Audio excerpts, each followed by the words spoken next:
Boa noite para o pessoal que está aqui, boa noite para o pessoal que está para chegar ainda. Nós estamos estudando o livro Teologia e os LGBT, do Padre Luiz Correia Lima.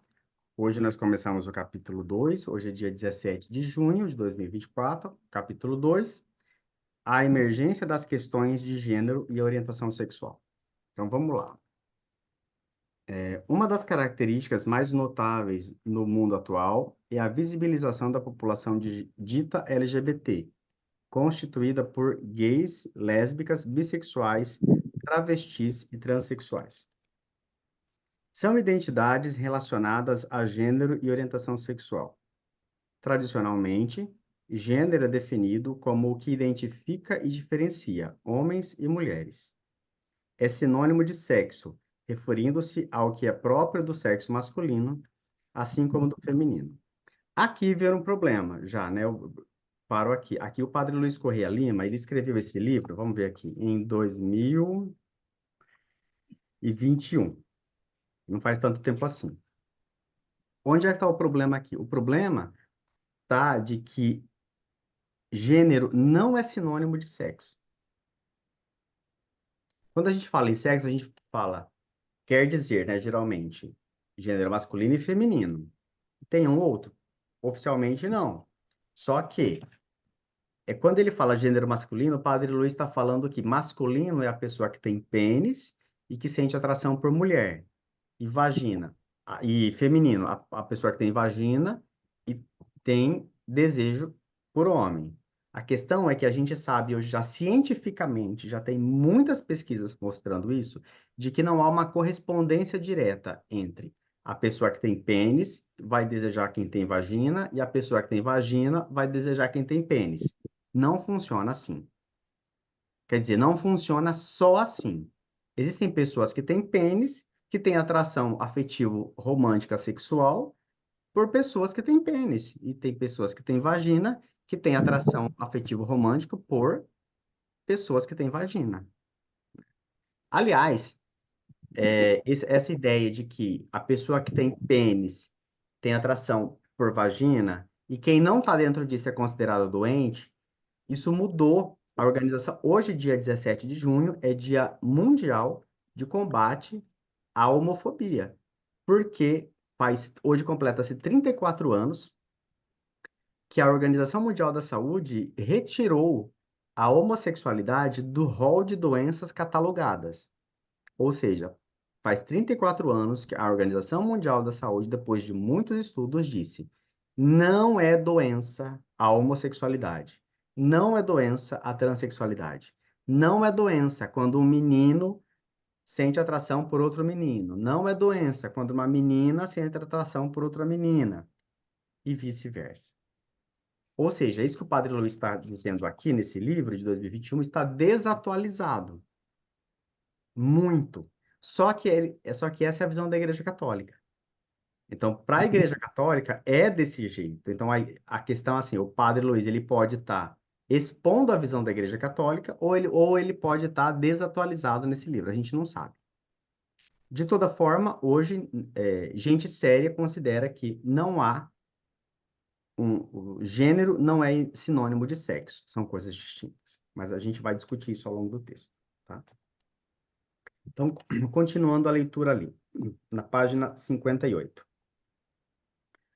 Porém, a partir do ponto de vista das ciências sociais e da psicologia, gênero é entendido como o que diferencia socialmente as pessoas, considerando padrões histórico-culturais atribuídos a homens e mulheres. Viviane, nós estamos na página 58, no primeiro parágrafo. Então, aqui o Padre Luiz ele explica um pouquinho, né? Então, isso que eu falei, né? Para as ciências sociais e a psicologia, gênero é algo diferente de sexo e é uma característica que pode ser atribuída a outras coisas. Então, tem que se considerar padrão histórico-cultural e se relaciona com orientação sexual também. Continuando. Não raramente servem de base para um forte ativismo sociopolítico e para a implementação de políticas públicas. São pesquisas e reflexões que evidenciam o papel da cultura e das estruturas sociais na configuração e na relação entre gêneros, questionam a subalternidade de um gênero a outro e contemplam a realidade da população LGBT. Então, essa visão que o Padre Luiz está dizendo aqui, que ela é social, que ela é sociopolítica, de que ela é da psicologia, ela ajuda a, primeiro, retirar a compreensão de que a homotransexualidade é uma doença. E isso é importante para que pessoas que são homossexuais e transexuais tenham acesso a espaços públicos de saúde, para que eles recebam atendimento adequado a quem de fato eles são, e não um atendimento voltado, um protocolo voltado a uma doença. Alguma dúvida aqui, dessas questões? A Viviane, Maria José? Não? Para frente. Para o esclarecimento de alguns termos, travestis são pessoas que vivenciam papéis femininos, mas não se reconhecem como homens e nem como mulheres. Então, travesti não existe, aliás, é importante dizer, não existe travesti homem. Não existe o travesti. Travesti é sempre mulher. Travesti é uma referência feminina. E é uma referência da América Latina. Não, se você for nos Estados Unidos e usar a palavra travesti, eles não sabem o que é. Eles vão chamar isso de queer. Oi, Ângela. Boa noite. Olá, boa noite. Atrasada, mas Bem-vinda. estou aqui. Mas está aqui. Isso aí. Nós estamos na página 58 e começamos o segundo parágrafo. Ok. O termo deve ser usado sempre no feminino. As travestis. Transsexuais, por sua vez, são pessoas que não se identificam com o sexo que lhes é atribuído ao nascerem, e sim com outro sexo. Esta frase está errada. Eu acho que está desatualizada, na verdade, né? Vamos de novo. Transsexuais são pessoas que não se identificam com o sexo que é atribuído no nascimento. Na verdade, é com o gênero que é atribuído no nascimento. E não o sexo, né? Então, é por isso que sexo não é a mesma coisa que gênero. São coisas distintas. São parecidas. Durante algum tempo da história, sexo e gênero foi suficiente para explicar as coisas que a gente conhece sobre esse tema. A gente já sabe que eles não dão conta mais disso. É por isso que a palavra gênero abarca outras coisas que a palavra sexo não abarca mais. Então, travesti é uma pessoa que não se identifica com o gênero que foi atribuído no nascimento. Travesti é aquela pessoa que, por exemplo, nasceu com pênis, mas se entende mulher. Essa é a travesti.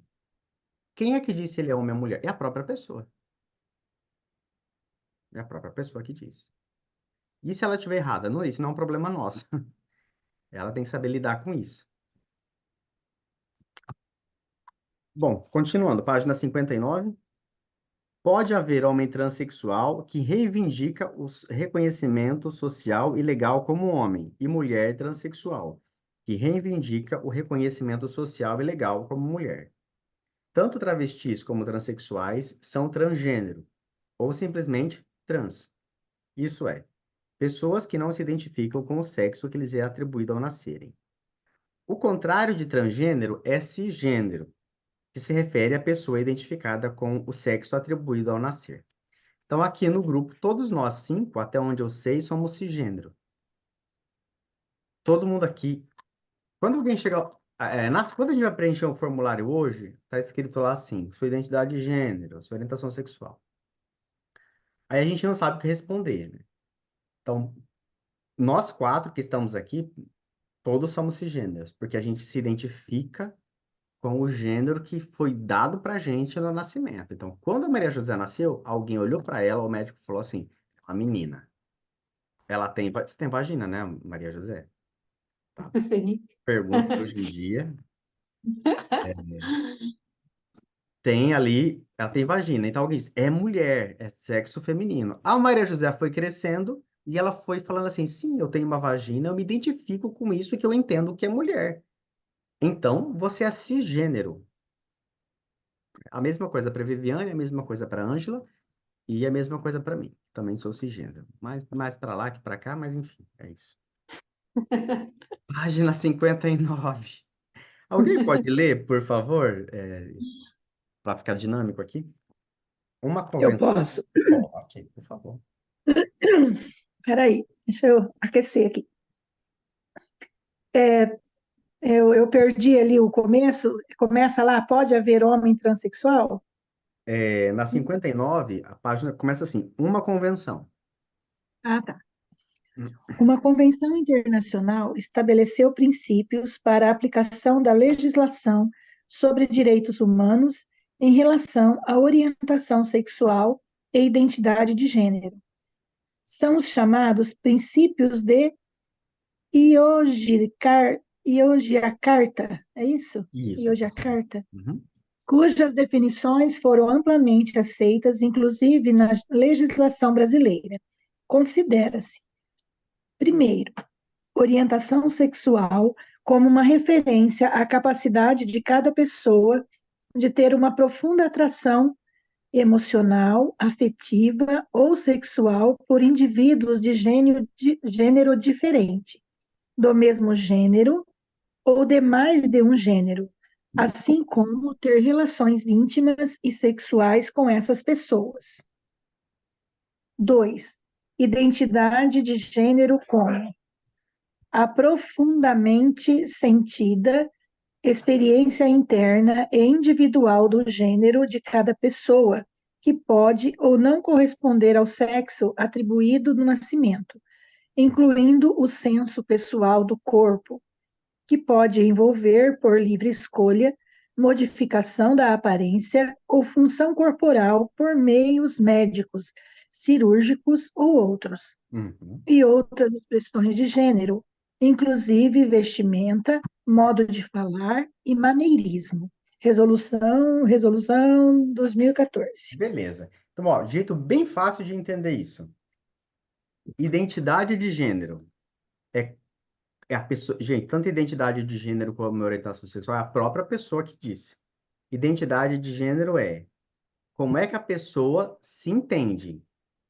Quem é? Boa noite, irmão Valentim. Bem-vindo. Nós Boa estamos. noite. Desculpa o atraso aqui, porque Imagina, estou isso. com visita aí. Nós estamos na página 59, irmão, na primeiro parágrafo. Então, identidade de gênero é como é que a pessoa se identifica. Como é que ela olha para si mesma e ela fala assim: eu sou homem ou sou mulher? Ou sou um ET? O que que eu sou? Homem, mulher, um ET, sei lá. E a orientação sexual é do que ela gosta sexualmente. É para onde o desejo dela aponta, né? Então, quando a gente fala de identidade de gênero, é homem e mulher. Quando a gente fala de orientação sexual, é para onde esse desejo aponta. Então, ela pode ser. Se o desejo apontar para o mesmo gênero, então significa que é homossexual. Aquele que tem desejo por um igual. Se for uma pessoa que tem um desejo que aponta para um gênero diferente, então o homem é do sexo e gênero masculino, ele deseja uma pessoa de gênero diferente, um gênero diferente é a mulher, aquela pessoa que tem vagina. Então, hétero, diferente, distinto. Boa noite, Cristiano, bem-vindo. Nós estamos na página 59, no primeiro parágrafo. Vocês têm alguma dúvida sobre orientação sexual e identidade de gênero? Eu sempre confundo, mas agora acho que ficou claro. Então, sempre pensa, ó, identidade, pensa homem e mulher, ponto. É isso. Identidade, homem e mulher, ponto. Por enquanto, né? Depois vai complicar, mas por enquanto, deixa só isso. Orientação sexual é para onde o desejo aponta. Então, assim, a pessoa é homem e ele deseja o quê? Ele deseja outro homem, então é homossexual. A pessoa é homem e ele deseja uma mulher, quer dizer, alguém diferente, é heterossexual. Deseja os dois. O que que ele é? Deseja homem e deseja mulher. O que que ele é? Bi. Bissexual. Bi, dois. Muito bem. E se ele gostar de homem mulher e alguma coisa que não é nem homem nem mulher.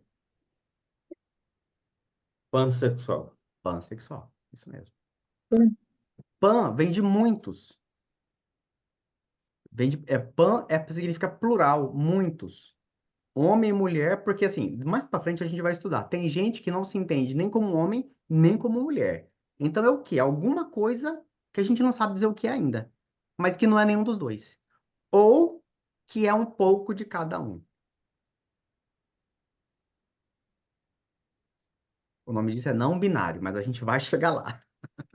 Por enquanto, isso é o mais importante. A gente tem que aprender bem essa base: homem, mulher, identidade de gênero e orientação sexual, homossexual, heterossexual, transexual, por enquanto. Tudo bem, gente? Beleza, gosto de gente inteligente. Para frente. Pode continuar, por Ângela. Com esta classificação, lésbicas, gays, homossexuais, bissexuais ou heterossexuais são conceitos que se referem à orientação sexual. Por sua vez, travestis, transexuais, transgênero e cisgênero se referem à identidade de gênero. Uhum. O termo diversidade sexual, ainda que tenha certa imprecisão, é utilizado hoje para as questões ligadas à população LGBT. Alguns governos possuem coordenadorias de assuntos de diversidade sexual, um conjunto de propostas de lei federal elaborado pela Ordem dos Advogados do Brasil, chama-se Estatuto de Diversidade Sexual e de Gênero. Beleza. Percebem, gente, como aqui o Padre Luiz está dizendo assim: existe homem, existe mulher, existe homo, existe trans, existe bi, existe pan. Tudo isso compõe diversidade.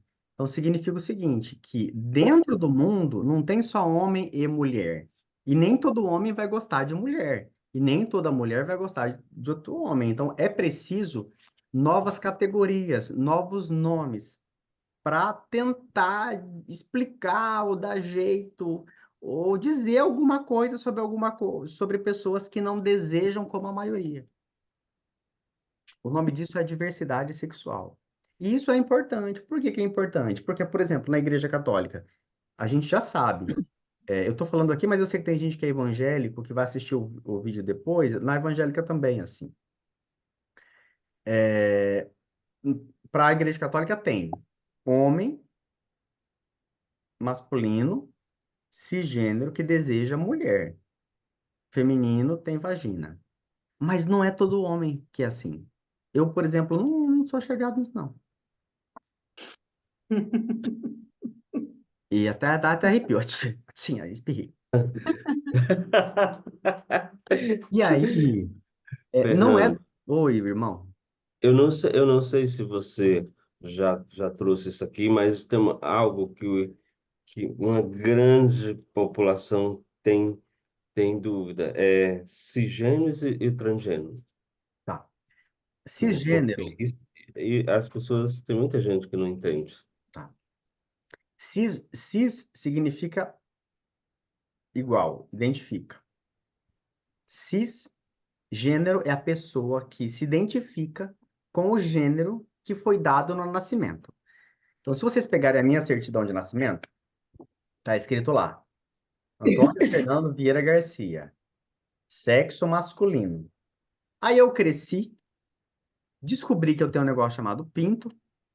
Aí eu olho para esse pinto e falo assim: eu sou menino mesmo.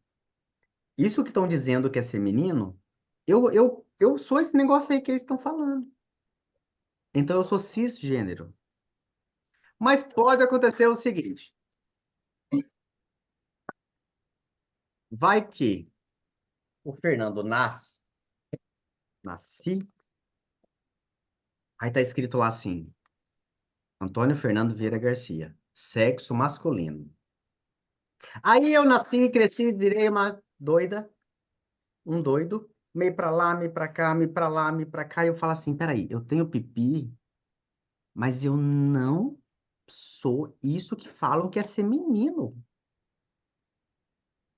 Estão dizendo que menino gosta de menina, mas eu não gosto de menina.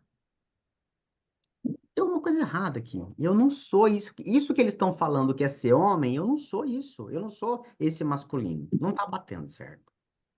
Então, eu não sou um menino. Eu sou uma menina.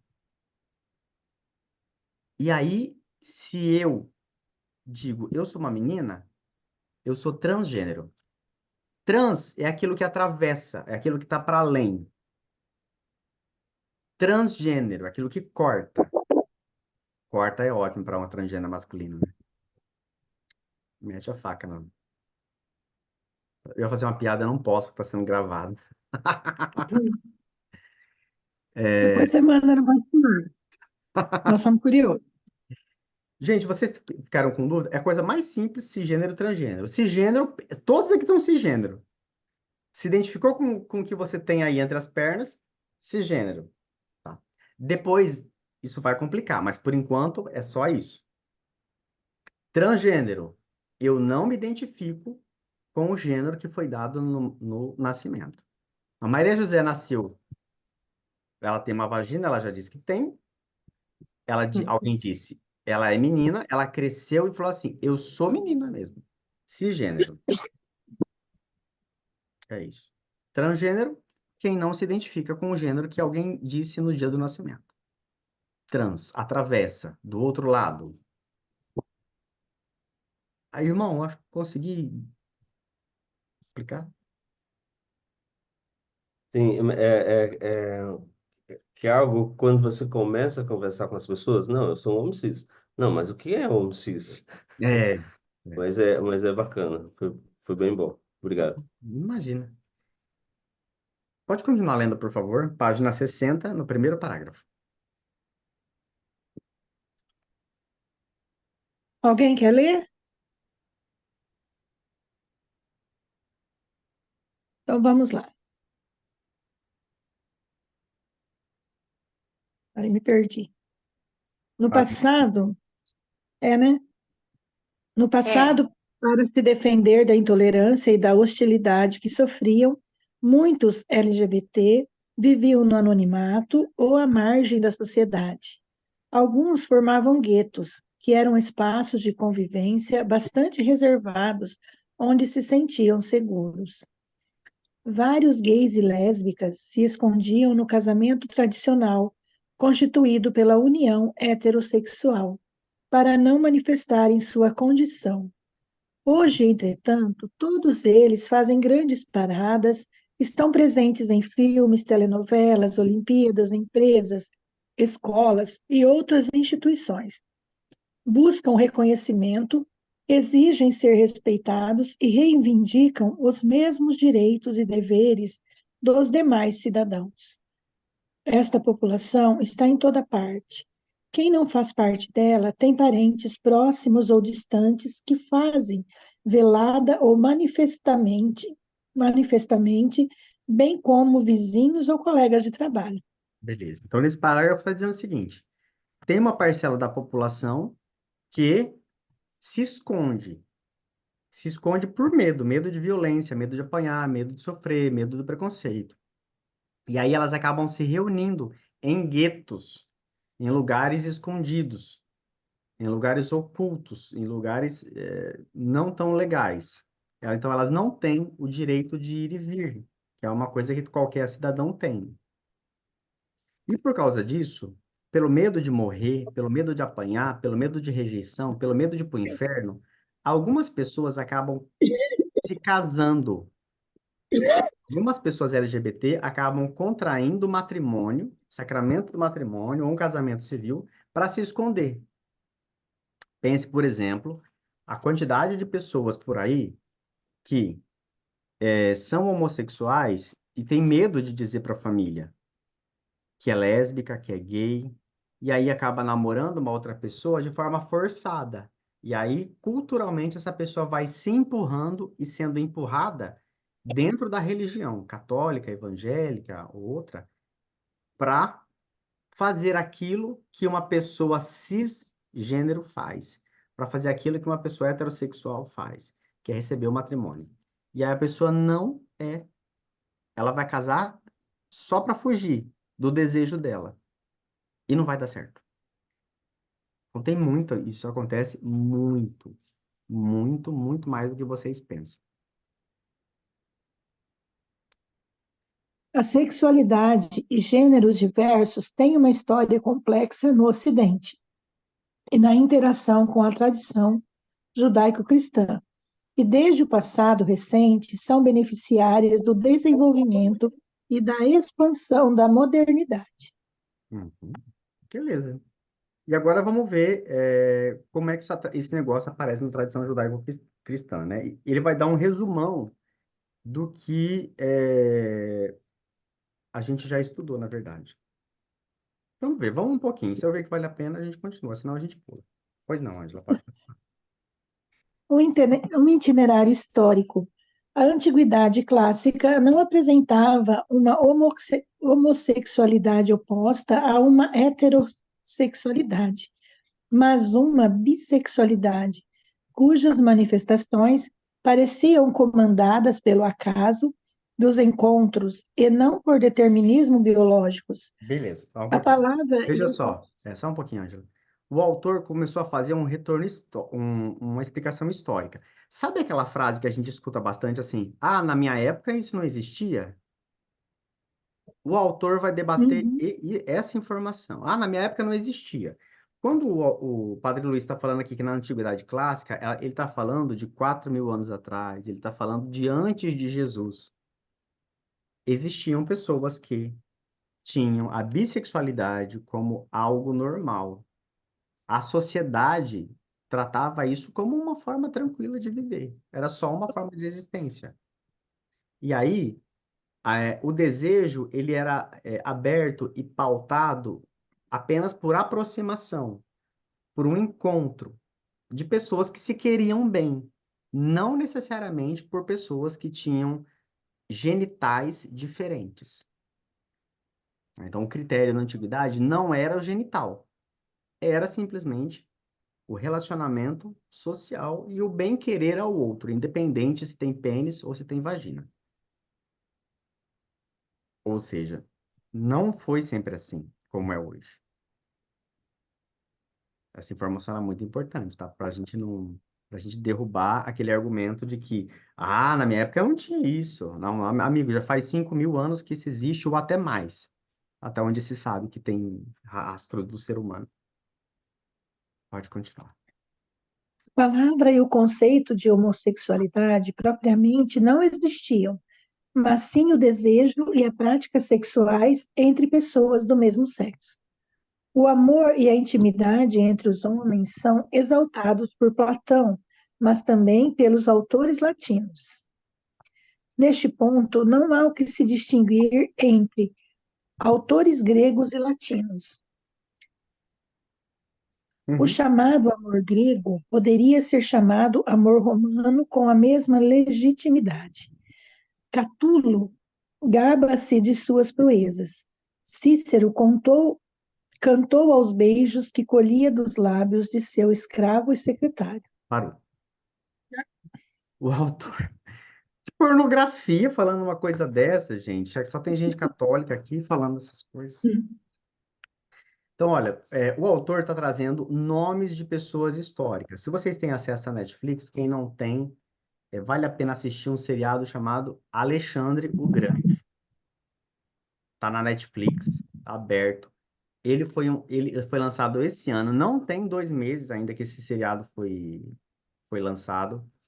Ele vai mostrar, sabe Alexandre o Conquistador, aquele de história famoso? É esse cara aí. Ele vai mostrar tudo que existia na vida de Alexandre. No primeiro episódio, mostra a infância, não sei o quê. No segundo episódio, mostra a juventude e vida adulta. E a primeira coisa que marca o capítulo 2 é a homossexualidade do Alexandre. Ele sai, pensa bem. Tem um conquistador chamado Alexandre. Esse cara tá na Grécia e ele leva os soldados dele para ir para um outro país, para ir para uma outra região. Não tem estrada, não tem montanha, tem animal, tem um escambau. Os caras ficavam 1 mês, 2 meses, 3 meses, 6 meses, 1 ano, 2 anos fora. O que esses caras faziam com a testosterona deles? Tchucu-tchucu no fubá. Só que nessa época, isso não era um problema, gente. Não era um problema. Isso era uma coisa comum. Comum que eu digo significa normal e natural. É alguma coisa que está na norma social e é uma coisa que eles faziam entre si porque era uma forma de viver entre eles, e era isso. Então não havia um problema se isso acontecia entre eles e não havia problema se acontecia durante a guerra e depois da guerra eles voltavam para casa e voltavam a ficar com a namorada, com a noiva, com a esposa. Isso não era um problema para essas mulheres. Tá? Então quem não assistiu o seriado Alexandre o Grande, assista. Ele quebra muita nossa cabeça para a gente achar que sempre foi desse jeito. Não, não foi. Também. Pode continuar, por favor. De acordo com os gostos de cada um, optava-se por mulheres, rapazes ou por ambos. Virgílio gostava exclusivamente de rapazes e o imperador Cláudio de mulheres. Horácio repete que adora ambos os sexos. Os poetas cantavam livremente as belezas do jovem favorito do imperador Domiciano. Sabe-se que Antino, jovem favorito do imperador Adriano, recebeu com frequência um culto oficial depois de sua morte precoce. Ou seja, o imperador Adriano tinha um caso com um adolescente chamado Antino. E aí esse moleque morreu antes do tempo. O que que o Adriano fez? Disse que ele era um cara especial. Então, a partir de hoje, em homenagem ao amor da minha vida, esse garoto chamado Antino, todo mundo vai fazer um culto para ele. Vai acender uma vela, vai fazer um ebó, vai fazer alguma coisa para cultuar esse que é o homem da minha vida. Então, por isso, por esse comportamento, a gente vê como Adriano, o imperador, ele tinha um grande apreço por esse moleque. E aí todo mundo era obrigado a fazer o culto a esse cara, a esse jovem, de uma relação homossexual. As poesias Pergunta, dele. só um pouquinho, pergunta para a Ai, gente que dormir querido. feliz. Se o Papa Francisco hoje chegasse e falasse assim, eu quero fazer um culto, eu quero declarar santo um índio no Brasil chamado Tibira. Esse índio morreu assassinado por jesuítas no Brasil. Está catalogado, gente, essa é história. Por quê? Porque ele se recusou a ir na catequese e porque ele era gay, homossexual. A primeira história de homofobia no Brasil é a desse índio, chamado Tibira. Pode jogar no Google, pesquisar, a história dele é muito boa. Se o Papa Francisco hoje amanhecer amanhã, quarta-feira, que é o dia que solta os santos, né? Na quarta-feira solta assim, decreta a partir de hoje que o índio Tibira é santo, está liberado o culto para ele. O que aconteceria na Igreja Católica? Porque foi isso que o Ah, Adriano...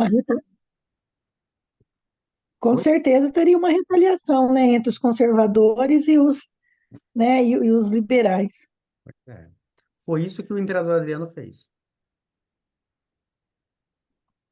Só que no caso da Igreja Católica, a gente pode questionar, a gente pode dizer que não, pode... O imperador não. Você é contra? Vai morrer então. Não é contra? Vai para a guilhotina. Vai perder a cabeça. Pode continuar. As poesias de Catulo estão repletas de injúrias nas quais o poeta ameaça penetrar sexualmente os seus inimigos para caracterizar o triunfo sobre Tá, eles. parou. Pode sublinhar essa página, ela é importante, essa é uma informação muito importante. Então, quando haviam as brigas, as guerras de uma cidade contra a outra, tinha esse negócio. Então, havia a prática de sexo entre os soldados, mas também o estupro aos soldados do outro lado, do lado perdedor, era uma forma de ganhar, de celebrar a vitória. Era uma forma de humilhar o grupo perdedor.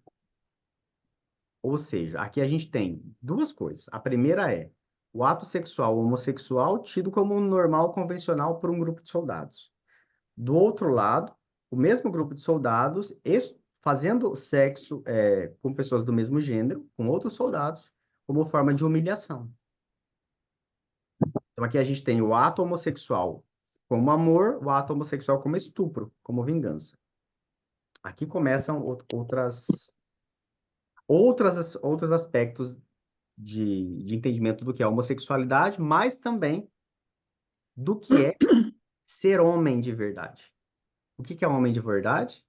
É aquele que estupra qualquer pessoa. É aquele que tem poder sobre o corpo do outro. Aquele que tem poder sobre o corpo do outro, de decisão, de manipulação, o outro faz a minha vontade, esse é o poderoso. Esse é o homem de verdade. Diria a minha mãe, né? Esse é o homem de verdade. Pega a peixeira e pá! Esse é o homem de verdade. Por quê? Porque, É, vou usar um palavrão aqui, né? Porque ele come o outro. Ele é o ativo. Guardem essa expressão, porque isso vai fazer diferença nas próximas páginas. Então, aquele que domina é o ativo, aquele que come é o ativo, aquele que estupra é o ativo. Esse é o homem. É aquele que tem controle e domínio sobre o corpo do outro. A gente está estudando a história de como é que foi construída a ideia de ser homem com H. Dúvidas? Não? Beleza. Então agora você já começa a pensar no contrário, né? E o homem que é estuprado? E o homem que é passivo? E o homem que não come? Ele é tido como parecido com aquela pessoa que é a mulherzinha, aquela que recebe, aquela que não tem domínio, aquela que obedece, aquela pessoa que está à mercê do outro, aquela que tem que ser dominada, controlada, é uma posição inferior. A gente está estudando aqui como é construída a ideia de ser mulher, de ser esposa e dona de casa.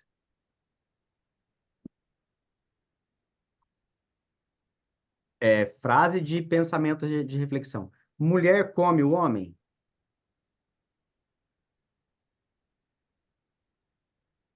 Na verdade, come. Se você for pensar, é a vagina que engole o pênis. Na verdade, quem come é a mulher.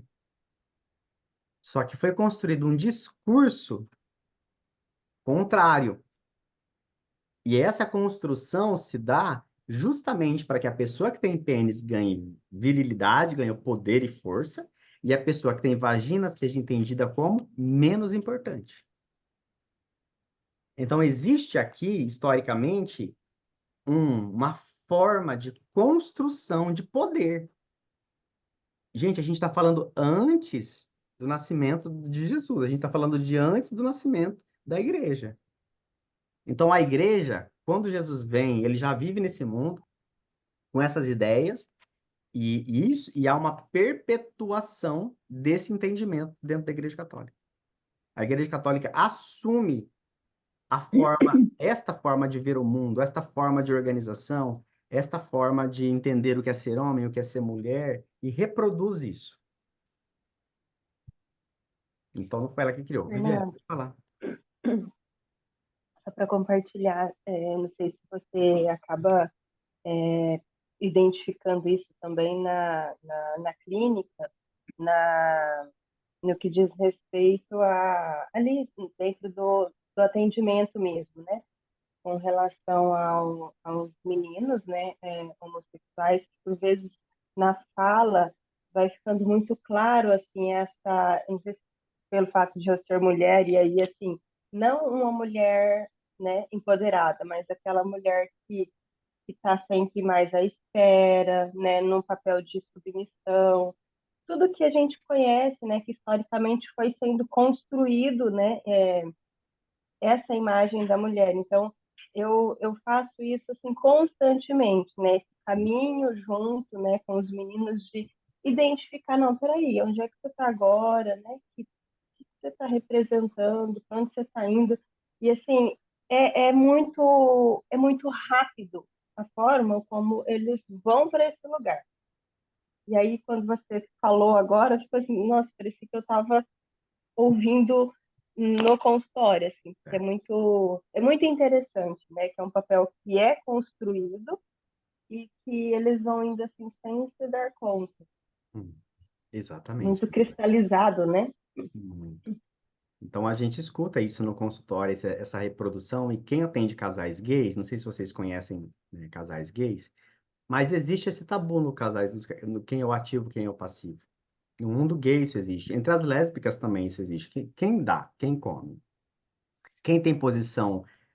Então, existe uma ideia de quem é aquele que come, mesmo sendo no grupo LGBT, existe uma ideia de que, mesmo aquele que come, parece que tem mais poder, parece que é mais importante. E aquele que faz o passivo é menos importante, ou tem menos poder, ou tem menos autoridade, ou é alguém irrelevante. O que é uma bobagem. O que existe por trás aqui é um negócio chamado. Quem decide isso? É quem tem poder. Quem tem poder é aquele que tem pinto. Como é que isso foi construído? A gente está estudando como é que isso foi construído. Se alguém tem interesse em aprofundar sobre isso, tem um livro do Michel de Foucault, chamado História da Sexualidade, volume 1. História da Sexualidade, volume 1, Michel de Foucault. Foucault. Esse livro inteiro é uma discussão sobre esse tema. Muito bom. Então, o que que eu estou querendo dizer? Gente, vamos lá. Para ninguém ter crise de fé, mas para ter um pouquinho. A ideia de que quem tem pênis manda, quem tem vagina obedece, ela foi inventada. Ela não é natural. Ela não é da natureza humana.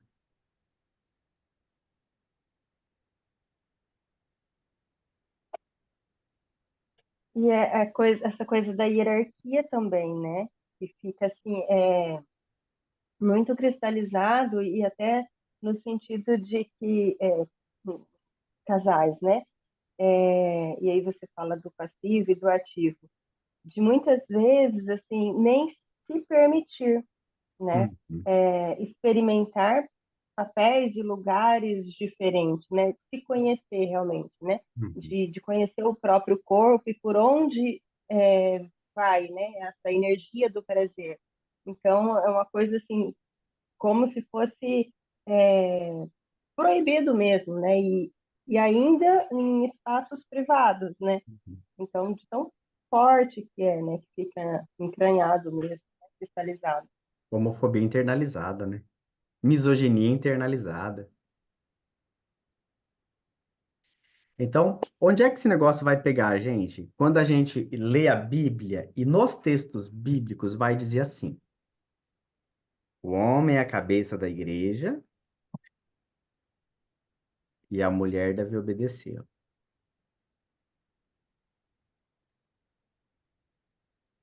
O que que o autor bíblico está fazendo?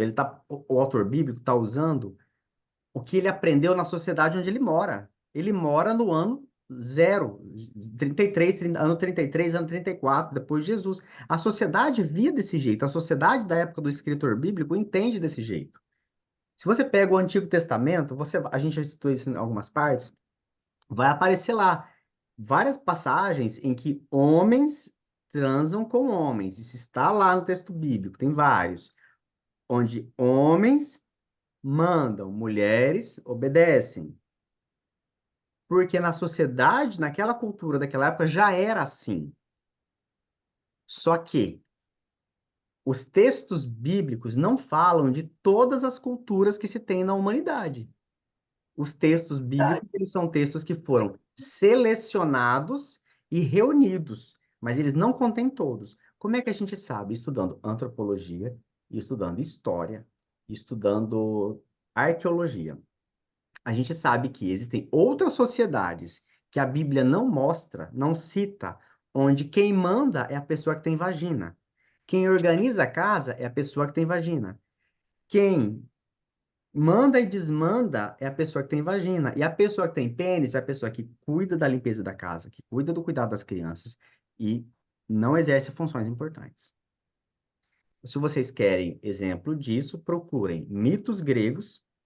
Se vocês querem exemplos disso, tem um filme maravilhoso, que foi lançado esse ano também, com aquela artista preta, esqueci o nome dela, ela é muito boa. É não sei o que King, deixa eu ver se... Ah, não, eu não posso mexer na internet aqui porque a minha tela tá fechada. Aqui, se eu sair daqui, o programa buga. Mas eu vou mandar para vocês o nome do filme, tá? Ele mostra uma sociedade onde Não existe... é a Davis?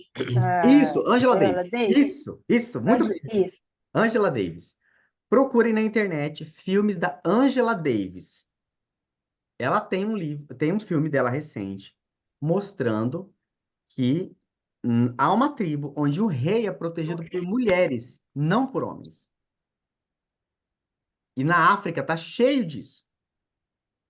No Brasil, aqui na América Latina, há algumas tribos indígenas onde isso ainda perdura hoje. Só que essas sociedades, elas não são citadas no texto bíblico, porque o texto bíblico foi escrito por outras pessoas. E se lembrem, não existe, olha só, não existe nenhum texto bíblico que se saiba, que é oficialmente decretado e assinado por uma mulher. Isso não é de graça, tá? Eu estou fazendo uma crítica aqui, uma crítica responsável. Significa que nenhuma mulher escreveu? Não. Significa que se ela escreveu, foi colocado o nome de um homem, para que o texto ganhasse importância. Que é o que aconteceu com muitos quadros, com muitas pinturas, com estátuas que foram feitas. Quem passou por essa situação foi o Leonardo da Vinci, e tem outros que eu não me lembro agora. Comentários, dúvidas, sofrimentos. Alguém está sem fé? Não? Tá bom. Então, se alguém tiver com dificuldade, gente, pergunta, tá? Discordar, comentar, lembrar de uma história, é importante isso. Aqui é o lugar de fazer isso. Aqui a gente comenta, tem dúvida, aqui a gente discorda, aqui a gente fala, eu não sabia disso, nunca pensei nisso, mas por que que é assim? Aqui é o lugar de fazer isso. Pode continuar lendo, por favor. Eram bravatas folclóricas comuns no ambiente mediterrâneo. O importante é ser penetrador, pouco importa o sexo da outra pessoa. Uhum. Ser ativo é ser másculo, seja qual for o sexo do parceiro chamado passivo. A questão fundamental era ter prazer de modo viril ou dar prazer servilmente. Devia-se respeitar as mulheres casadas, as virgens e os adolescentes livres por nascimento.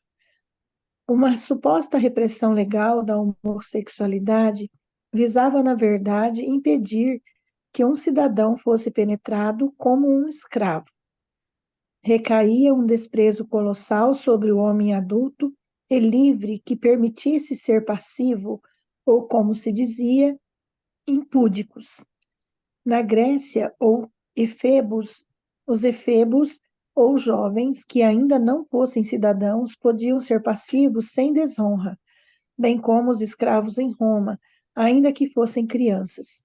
Tá. Naquela sociedade escravagista, fez-se da necessidade uma virtude com o provérbio: não há vergonha em fazer o que o amo ordena. Sublinhe isso aí. Terrível, né, Fernando? Isso aqui, gente, é muito espinhoso, tá? Eu vou comentar, mas com muito cuidado, e peço que vocês prestem bastante atenção, porque isso vai ficar gravado e depois que eu falei, tá falado, né? Historicamente, algumas sociedades havia uma figura chamada educador, que era uma pessoa instruída.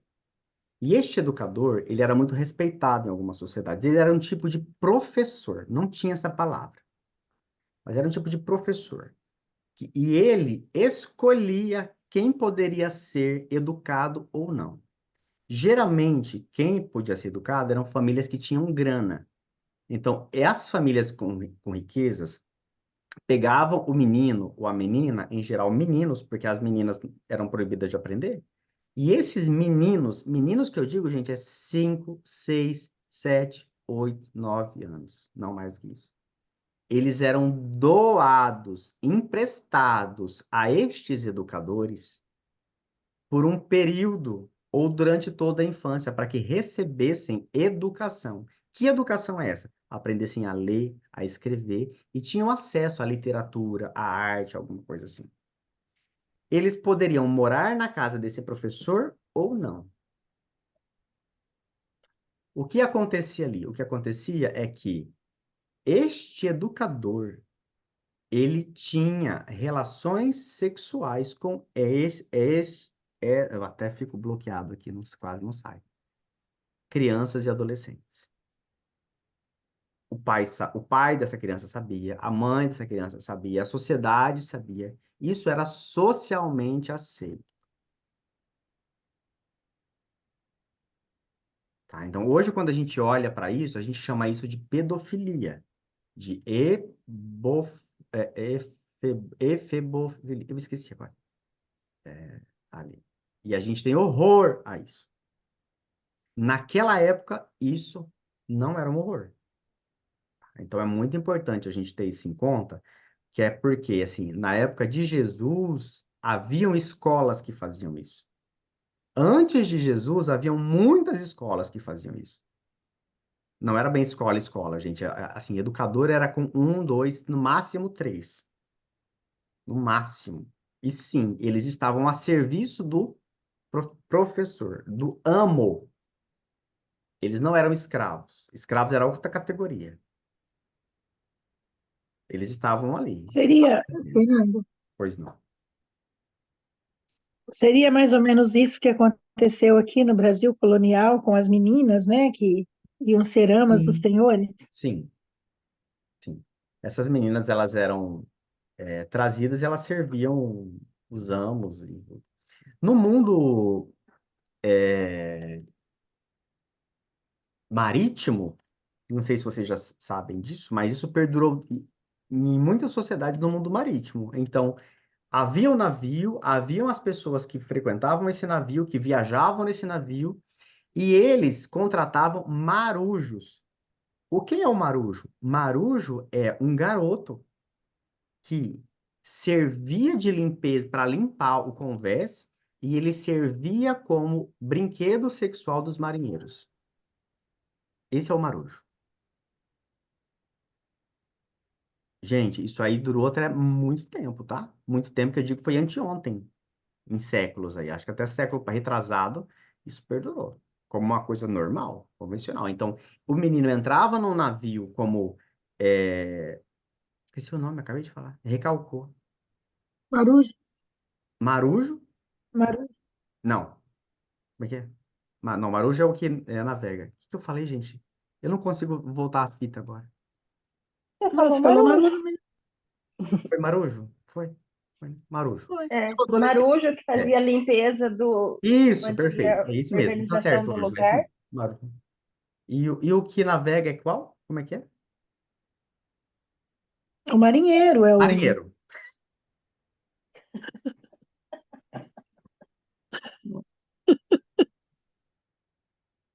capitão. É a vida, né? Marinheiro e marujo. Então, o jovem, ele entrava como um marujo, ele aprendendo as funções dentro do navio até se tornar um marinheiro. E aí, isso fazia parte dos ritos de iniciação na vida marítima. É escandaloso? Quando a gente lê isso hoje, mas na época isso não era um problema. Tá? Então, a gente não pode cobrar dos outros daquela época com os critérios que a gente tem hoje, senão o nome disso é... Esqueci de novo.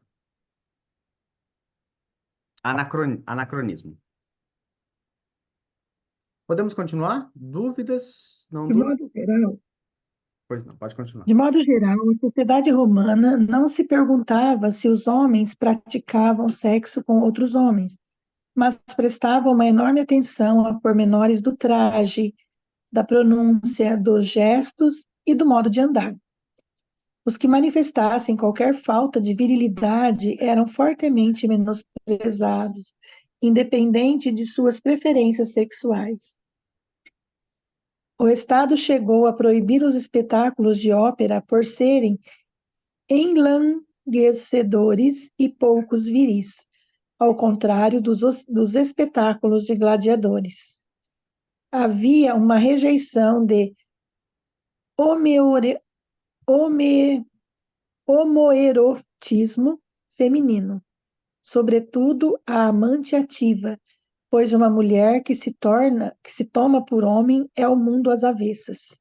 Horror igual havia pelas mulheres que cavalgam os homens, segundo Sêneca. Certo. Olha, essa é uma informação importante. Você se lembra que a gente estava saindo ali de um período em que a homossexualidade masculina é tida como uma coisa louvável, isso influenciava tanto na arte, na educação, na guerra, e aí aqui a gente encontra uma informação sobre mulheres, sobre a homossexualidade feminina. Então, no período romano, quando a gente fala em período romano, gente, é importante lembrar que Paulo escreveu aos Romanos, Éfeso, Corinto, no tempo ali de Jesus, pós-Jesus um pouquinho, tivemos esse contato dos discípulos e dos pós-seguidores dos discípulos com essas culturas, que viam a homossexualidade masculina como boa e a feminina não tão boa. E depois isso foi mudando. Isso foi mudando aos pouquinhos, mas no começo não tinha esse problema. Então, aqui você já vê que já começam a hipervalorização da homossexualidade masculina por causa da figura do homem, da virilidade, da braveza e o desprezo pela mulher homossexual ou mesmo da mulher que cavalga um homem. O que é uma mulher que cavalga como os homens? É uma mulher lésbica. Estamos falando do período romano. Então, essa informação é importante que a gente vai vendo o andar da carruagem aqui. Pode continuar, por favor. Fora da tradição ocidental, há na história muitos exemplos do que hoje chamamos diversidade sexual e de gênero, do extremo Oriente ao extremo Ocidente. Na literatura sufi islâmica, o homeorotismo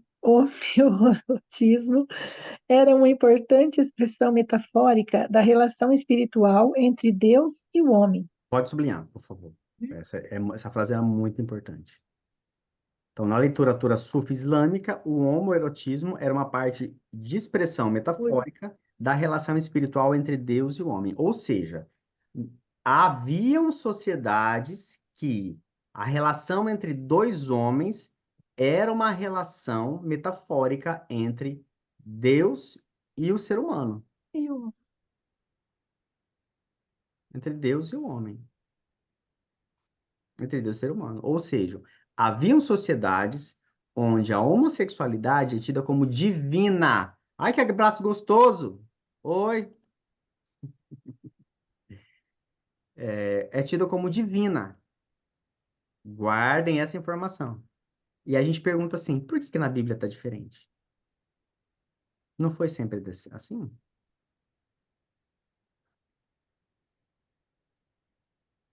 Por que em outra religião era assim?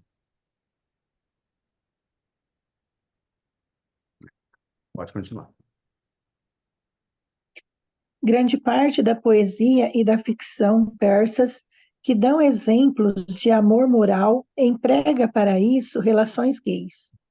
Entre os antigos chineses, a expressão literária mais popular para o amor entre homens era o amor da manga cortada. Era uma alusão à devoção altruísta do último imperador da dinastia Han, Ai-Ti. Ao ser chamado para uma audiência, ele cortou a manga de sua camisa para não acordar seu amante, Tung Heisen, que dormia sobre ela. Ai, que fofo! Que amor, né? Imperador oriental, todo apaixonadinho pelo amantezinho dele. Olha só, então você vê que no Ocidente tem isso, no Oriente você encontra o japonês. Então, mas o mundo sempre foi assim, não foi. Quem fala isso hoje, gente, é falta de estudar. Ou é mau caráter, ou é falta de estudar. Se você pegar qualquer livro de história, essas informações estão lá. Não estou inventando, nem eu, nem o Padre Luiz, nem ninguém está inventando. Guardem aí a história da manga, Amor de Manga. A Pablo fez a música Amor de manga Manga, e o imperador da dinastia Haiti fez Amor de Manga. Mais um parágrafo, o último por hoje, Ângela, por favor. Em muitas tribos indígenas norte-americanas e canadenses, havia pessoas que desempenhavam muitos papéis de gênero mistos, incluindo vestir roupas e executar trabalhos masculinos e femininos. Isto foi documentado em mais de 130 tribos. No Brasil, no século XVI, um colonizador testemunhou a desinibição dos tupinambás na prática do homoerotismo, que ele denomina pecado nefando, isto é, algo tão perverso que nem deveria ser nomeado. Os tupinambás eram muito afeiçoados ao pecado nefando, entre os quais se não tem por afronta e o que se serve de macho se tem por valente. E contam esta bestialidade por proeza. E nas suas aldeias pelo sertão há alguns que têm tenda pública a quantos os querem como mulheres públicas. Então, está aqui o registro histórico falando do Brasil, né? Falando do Brasil, então, entre os tupinambás brasileiros existiam. Aqui na América Latina, na América em geral, existia uma categoria de indígenas chamada dois espíritos. Quem eram os dois? Vocês podem jogar no Google depois vai pesquisar. Dois espíritos. Quem eram dois espíritos? Eram os indígenas, que não eram nem do sexo masculino, nem do sexo feminino, mas era alguém que tinha consigo dois espíritos, o masculino e o feminino. Isso está na categoria indígena, isso está no mundo indígena, nas Américas. Eu estou falando das Américas, desde os Estados Unidos, América Central, a Amazônia brasileira, o Brasil, em todo o Brasil. Os jesuítas encontraram essas pessoas. Os jesuítas, os catequizadores, encontraram esses padres aí. Os colonizadores encontraram esses indígenas dois espíritos. E, geralmente, os dois espíritos, eles eram os sacerdotes das tribos, com exceções. Mas ele estava vinculado sempre a uma questão espiritual. Ou era o pajé, ou era o... Eu confundo pajé com curandeiro. Como é que é? Eu esqueço. Pajé é o que manda? É o chefe? Qual que era o nome do curandeiro? Enfim. Mas vocês entenderam, né? Então, os dois espíritos, geralmente, que não era nem homem nem mulher, ou eram os dois, era alguém vinculado a uma função de liderança na tribo. Aí os O portugueses pajé, chegaram. Pois não. Oi? então, o pajé era o curandeiro, o cacique que é o Cacique. chefe. Obrigado, Ângela. Muito obrigado. Por isso que é bom ter professor aqui no meio, que isso é importante. E aí, os norte-americanos encontraram essas pessoas, os colonizadores espanhóis, os portugueses chegaram aqui, viram isso e falaram assim: gente, isso aí é pecado. Gente, isso aí é coisa do demônio. Não vai mais ter isso. O que é que aconteceram com os indígenas? Dois espíritos, eles foram mortos.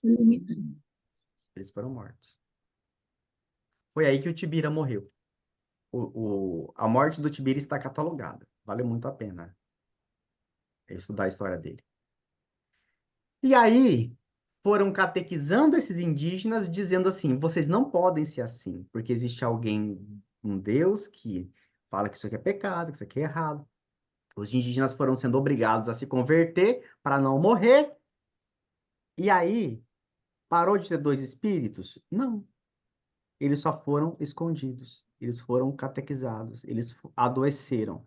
Ou eles praticaram suicídio.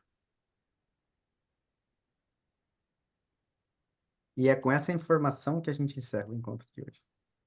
Para todo mundo dormir em paz. Informação pesada para dormir, hein? Eu estou brincando aqui para tentar tornar isso leve, né? O Cristiano, vamos devolver o Brasil para os índios. Na verdade, não são deles, né? A gente que tinha que ir embora daqui desse negócio. A gente que acabou com tudo, né? O cristianismo católico, evangélico, né? O evangélico é mais forte no descobrimento da América do Norte, o cristão católico é mais forte na América do Sul. Nós somos os grandes responsáveis pela eliminação de muitas culturas e de muitas formas de existir, né? Então, existe hoje nos estudos queer, nos estudos de gênero, uma expressão chamada decolonização ou descolonização, que é a retirada dessas ideias que o cristianismo ou a tradição judaico-cristã imputou, obrigou a cultura local a seguir. Ainda hoje, né, a gente está fazendo isso o tempo Ainda inteiro. hoje. Agora, recentemente, com essa questão do Rio Grande do Sul, quantas pregações nós ouvimos aí dizendo que tudo isso estava acontecendo devido à Umbanda, ao Candomblé. É, Isso é pois é, ridículo. pois Mas é, a gente vê nas nossas igrejas, né? pois é. Muito bem lembrado, irmão. Alguém quer fazer alguma pergunta? Alguém tá indo. Alguém vai dormir. Primeiro assim, eu conto essas coisas, gente. O objetivo aqui é fazer pensar. É cutucar mesmo. É para isso que vocês vêm aqui. Se for para me repetir o que vocês já aprendem na missa, não adianta. Não é meu papel aqui. Eu vim aqui ajudar a gente a pensar aquilo que se vocês não aprendem, aquilo que o padre de vocês não ensina. Mas um outro padre ensina, né? É um outro. É padre também. Vamos fazer uma foto? Olhem para a câmera, por favor. Digam um X. Deixa eu mostrar minha unha, porque deu um trabalho para fazer isso aqui. Foi minha madrinha que fez. Tá lida. Muito obrigado. Digam um X, olhando para a câmera. Aí. Pronto, gente. Pronto, pronto. Muito obrigado a todos vocês. Se alguém tiver dúvida, pode mandar pergunta depois, pode falar comigo. Se alguém entrar em crise de fé, me procura. A ideia não é tirar ninguém de fé, é fazer você conhecer a religião que você pratica, você ter uma experiência de Jesus e você ficar nela para transformar de dentro para fora. Esse é o nosso objetivo aqui. Boa semana. Tchau. Tá